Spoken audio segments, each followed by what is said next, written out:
श्री स्वामी समर्थ. मी प्रांजली. सांसारिक प्रगतीसाठी, आपल्या पारिवारिक प्रगतीसाठी आज जी सेवा सांगणार आहे, ही सेवा आपल्याला आता नवरात्रीपासून सुरुवात करायची आहे. नवरात्रीमध्ये तर ही सेवा करायचीच आहे, पण नवरात्रीनंतर कंटिन्यू आपल्या डे टू डे लाईफमध्ये म्हणजे आपल्या नित्यसेवेमध्ये आपल्याला ही सेवा करायची आहे. ही सेवा जर आपण नित्य नियमाने रोज जर ही सेवा केली तर बघा, आपल्या मुलगा जर अभ्यास करत नसेल, मुलगी जर अभ्यास करत नसेल, ती अभ्यास करायला लागेल. मुलाला मुलीला नवऱ्याला चांगला जॉब मिळत नसेल, जॉब टिकत नसेल, ते व्यसनी असतील, त्यांना चांगल्या मार्गाला आणायचं असेल, तर अशा वेळीसुद्धा या सेवेचा आपल्याला खूप उपयोग होणार आहे. आपल्या घरामध्ये जर भांडणं असतील, नवरा बायकोमध्ये असतील, सासू सुनामध्ये असतील, मुलामध्ये वडिलामध्ये असतील, आई आणि मुलामध्ये असतील, किंवा मुलगा आणि सुनेमध्ये असतील, तर हे कलहसुद्धा या सेवेने दूर होतील. आपल्या घरामध्ये जर आजारपण असेल तर आपल्या घरातील आजारपण दूर होईल. आपल्या घरामध्ये जर मंगल कार्य होत नसेल, संतान प्राप्तीसाठी प्रॉब्लेम्स येत असतील, तर हे प्रॉब्लेमसुद्धा या सेवेने दूर होतील. आपल्या घरात जर पैसा येत असेल पण तो टिकत नसेल, तर तो प्रॉब्लेमसुद्धा दूर होईल.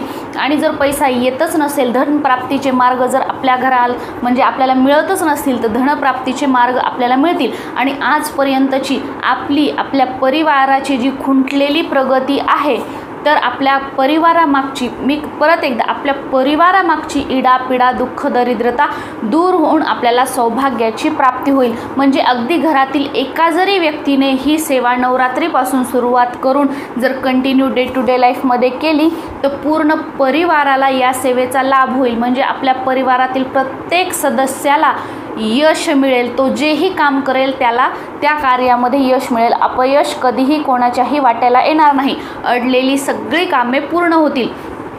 आणि ही सेवा आता बरेच जण नवरात्र झाल्यानंतर हा जर व्हिडिओ बघितला तर कोणत्याही महिन्यातील मंगळवारपासून किंवा शुक्रवारपासून आपण या सेवेला सुरुवात करू शकतो. आणि आता नवरात्रीमध्ये जर कोणी लेट बघितला, तर ज्या दिवशी तुम्ही हा व्हिडिओ बघितला त्या दिवशीपासून किंवा दुसऱ्या दिवशीपासून तुम्ही या सेवेला सुरुवात करू शकता. म्हणजे नवरात्रीमध्ये आपण जर पहिल्या दिवसापासून या सेवेला सुरुवात केली तर खूप चांगलं. पण नवरात्रीमध्ये समजा तुम्ही दुसऱ्या, तिसऱ्या, 5व्या, 7व्या कोणत्याही दिवशी बघितलं, त्या दिवशीपासून किंवा दुसऱ्या दिवशीपासून या सेवेला सुरुवात केली तरीही काहीच हरकत नाही. तर भलेही त्या दिवशी मंगळवार असो किंवा शुक्रवार नसो किंवा मंगळवार नसो, नवरात्रीमध्ये आपण कोणत्याही दिवशी या सेवेला सुरुवात करू शकतो. पण नवरात्र झाल्यानंतर जर आपल्याला ही सेवा सुरुवात करायची असेल तर कोणत्याही मंगळवारपासून किंवा शुक्रवारपासून आपण या सेवेला सुरुवात करू शकतो. आता आपल्याला करायचं काय आहे बघा. सुरुवातीला आपण नवरात्रीमध्ये ज्या दिवशी आपण या सेवेला सुरुवात करणार आहोत, त्या दिवशी जर तुमच्या घरामध्ये घटस्थापना झालेली असेल, कलश स्थापना झालेली असेल, तर त्यासमोर बसून आपल्याला ही सेवा करायची आहे. जर आपण घटस्थापना केलेली नसेल, कलश स्थापना केलेली नसेल, तर आपण जो अखंड दिवा आपल्या देवघरासमोर लावलेला असेल तिथे बसून आपल्याला ही सेवा करायची आहे. सेवा करण्यापूर्वी आपल्याला आपल्या कुलदेवतेचं स्मरण करायचं आहे. आपल्या कुलदेवीचा जोही कोणता मंत्र असेल तो मंत्र आपल्याला एक माळ म्हणजेच 108 वेळा म्हणायचं आहे. आणि आपल्या कुलदेवीला पूर्णपणे शरण जायचं आहे. त्यांना सांगायचं आहे की मी पूर्णपणे आपल्याला शरण आलेली आहे आणि आजपासून मी ह्या सेवेला सुरुवात करत आहे. तर आमच्या आयुष्यामध्ये ज्याही इडा पिडा, दुःख, दरिद्रता, तुमच्या आयुष्यात जेही काही प्रॉब्लेम्स आहेत ते सर्व प्रॉब्लेम्स दूर होऊन माझ्या घरातील म्हणजे प्रत्येक सदस्याला त्याच्या कामामध्ये यश दे, कीर्ती दे, वैभव दे, सद्बुद्धी दे, जेही तुम्हाला काय बोलायचे, व्यसन सुट दे, ते आपण बोलायचं आणि या सेवेला सुरुवात करायची. म्हणजे आपल्याला जसं आपण प्रत्येक बघा सुव्रत किंवा वैकल्य सुरू करताना संकल्प करतो, हातात पाणी वगैरे घेऊन, तसा संकल्प करायचा नाही आहे. फक्त आपल्याला देवीला विनंती करायची आहे की मी आजपासून या सेवेला सुरुवात करत आहे आणि माझ्या आयुष्यातल्या या सर्व अडचणी दूर होऊ दे. किंवा तुम्ही एक नारळ हातामध्ये घेऊ शकता, हे सर्व बोलू शकता की हे माझं असं जे हे सगळे प्रॉब्लेम्स दूर होऊ दे, मी या सेवेला सुरुवात करत आहे. आणि तो नारळ आपल्या देवघरासमोर ठेवू शकता आणि या सेवेला सुरुवात करू शकता. ही सेवा कंटिन्यू म्हणजे 41 दिवस ही सेवा झाली की तो जो नारळ आहे तो आपल्या घराच्या आजूबाजूला जिथेही कुठं म्हणजे देवीचं मंदिर असेल तिथे आपण हा नारळ अर्पण करू शकतो. आणि त्यानंतर जर तुम्हाला हवा असेल तर तुम्ही अजून एक नारळ ठेवू शकता, पण नाही ठेवला तरीही चालेल, हे ऑप्शनल आहे. आता आपल्याला करायचं काय आहे की रोज सकाळी अंघोळ झाली की सुरुवातीला आपल्याला इकडे तिकडे न लागता आपल्या देवघरापाशी जायचं आणि देवघरामध्ये आपल्याला दिवा लावायचा आहे. जो आपण दिवा लावतो, देवपूजा करताना लावतो, तो आपल्याला आंघोळ झाली की अगोदर दिवा लावायचा, अगरबत्ती लावायची. भलेही तुम्ही म्हणजे 5 मिनिटांनी, 10 मिनिटांनी, अर्ध्या तासाने, 1 तासाने देवपूजा करणार असाल, पण आंघोळ झाली, बाथरूममधून आलं की देवघरासमोर दिवा लावायचा आणि आपल्या कुलदेवीची जो मंत्र आहे तो आपण किमान 11 वेळा तरी म्हणायचा. बोटा मोजायचं नाही, किमान बोटावर मोजून म्हणजे 11 वेळा आपण कुलदेवीचा मंत्र म्हणायचा. हे जर तुमचे मिस्टर वगैरे असतील किंवा मुलगा असेल, मुलगी असेल, त्यांनाही असं करायला लावायचं. आंघोळ झाली की 11 वेळा मंत्र म्हणायचा आणि आपापल्या कामाला जायचं. आणि आपण स्वतःही दिवा लावून 11 वेळा मंत्र म्हणायचा आणि आपलं स्वयंपाक पाणी जेही काही काम असेल ते काम करायचं.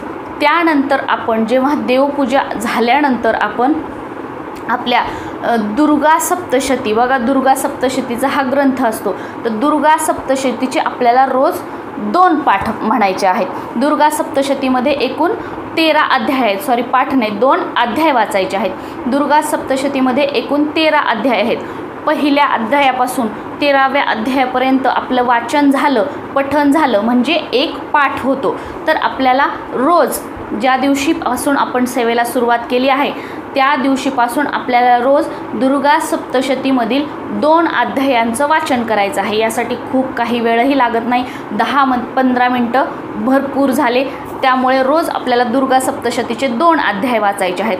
दुर्गा सप्तशतीचे रोज 2 अध्याय म्हणजे 6 दिवसामध्ये आपले 12 अध्याय होतात आणि 7व्या दिवशी आपल्याला 1 अध्याय वाचायचा आहे म्हणजे 13वा, म्हणजे 7 दिवसामध्ये दुर्गा सप्तशतीचा आपला 1 पाठ होतो. ही सेवा आपण कंटिन्यू चालू ठेवली तर आपलं म्हणजे 14 पाठ झाले तर 1 नवचंडी केल्याचं पुण्य आपल्याला मिळतं. त्यामुळे सर्वात जास्त दुर्गा सप्तशतीच्या पाठाला आपल्या आयुष्यामध्ये महत्त्व आहे. म्हणजे तुम्ही बघा 7 दिवसाचा 1 पाठ, 7 दिवसाचा 1 पाठ, 7 दिवसाचा 1 पाठ, असे तुमचे 14 पाठ झाले की तुमची 1 नवचंडी केल्याचं पुण्य तुम्हाला मिळतं. आणि नवचंडी केल्यानंतर आपल्या सर्वांना माहीतच आहे की त्याचे किती अद्भुत असे लाभ आहेत. आणि जेव्हा आपल्याला पिरियड्स आलेले असतील, सुतक पातक आलेले असतील, तेव्हा आपल्याला ही सेवा करायची नाही आहे. आपण गावाला गेलेलो आहोत तर तेव्हा आपल्याकडून ही सेवा झाली नाही, काहीही हरकत नाही. समजा तुम्हाला पिरियड्स वगैरे आले, तुमचा मुलगा असेल, नवरा असेल, सासू सासरे असतील, आईवडील असतील, ते जर हे वाचू शकत असतील तर अतिउत्तम. किंवा जर कोणी वाचणारं नसेल तर काहीही हरकत नाही, राहू द्यायचं. हे पहिलं झालं. आंघोळ झाल्यानंतर 11 वेळा आपला जोही कुलदेवीचा मंत्र आहे तो बोलायचा आणि आपापले कामं करायची. दुसरं म्हणजे दुर्गा सप्तशतीचा रोज 2 अध्याय वाचायचे. तिसरं म्हणजे प्रत्येक मंगळवारी आणि प्रत्येक शुक्रवारी आपल्याला आपल्या कुलदेवीची आरती करायची आहे. बघा आपल्या प्रत्येकाच्या देवघरामध्ये आपल्या कुलदेवीचा टाक असतो, फोटो असतो किंवा मूर्ती असतो.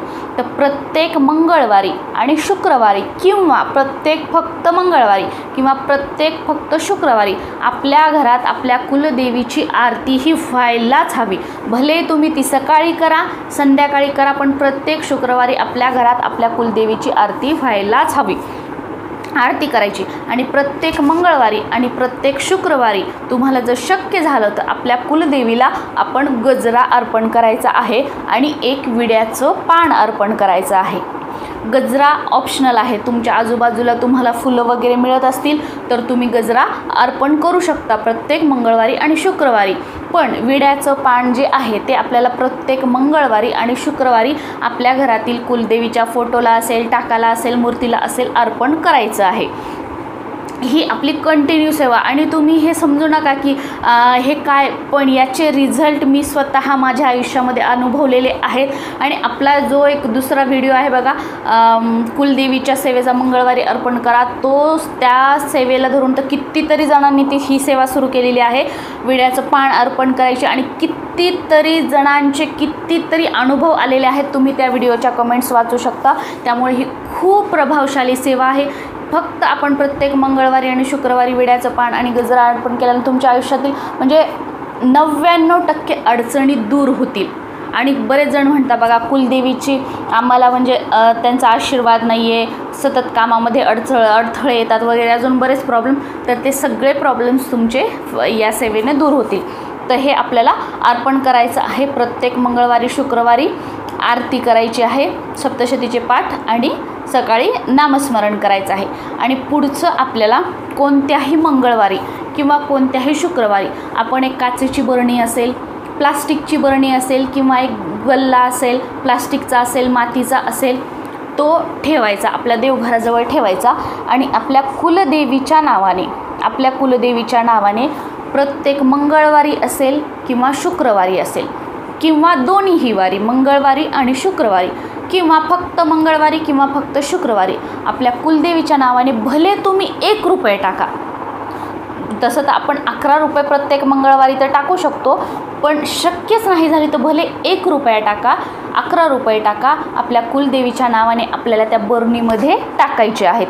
आणि हे आपल्याला म्हणजे टाकायचे आहेत. आता तुम्ही काय करू शकता की ज्या दिवशी तुम्ही सेवेला सुरुवात केली त्या दिवशी, त्या मंगळवारी किंवा त्या शुक्रवारी तुम्ही करू शकता, त्या दिवशी टाकायचे. असं प्रत्येक मंगळवारी किंवा प्रत्येक शुक्रवारी किंवा प्रत्येक शुक्रवारी मंगळवारी आपल्या कुलदेवीच्या नावाने त्यामध्ये पैसे टाकायचे.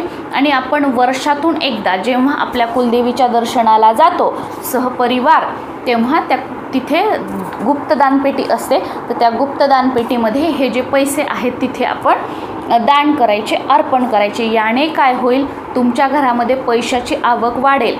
पैसा जर अनावश्यक खर्च होत असेल, जसं की दवाखान्याला असेल, कोर्ट कचेरीला असेल किंवा पैसा टिकत नसेल, पैशाला पैसा लागत नसेल, तर हे सगळे पैशासंबंधी तुमचे प्रश्न जे आहेत ना ते मार्गी लागतील. आपण जर आपल्या कमाईतला छोटासा अगदी भाग, अगदी 1 रुपया असेल, 11 रुपये, 21 रुपये, 101 रुपये हा जर आपण काढला तर याचे खूप सारे म्हणजे पॉझिटिव्ह रिझल्ट तुम्हाला ह्या सेवेला सुरुवात केल्याच्या काही दिवसामध्येच दिसायला लागतील. बघा, हे सांगायला मला वेळ लागत आहे पण ही सेवा करण्यासाठी अगदी काहीच वेळ लागणार नाही. आणि एकदा जर तुमच्या हे रुटीनमध्ये लागलं, तुम्हाला या सेवेची सवय झाली, तर तुम्हाला या सेवेचं काहीच वाटणार नाही आणि तुम्ही हसत खेळत रोज या सेवा कराल.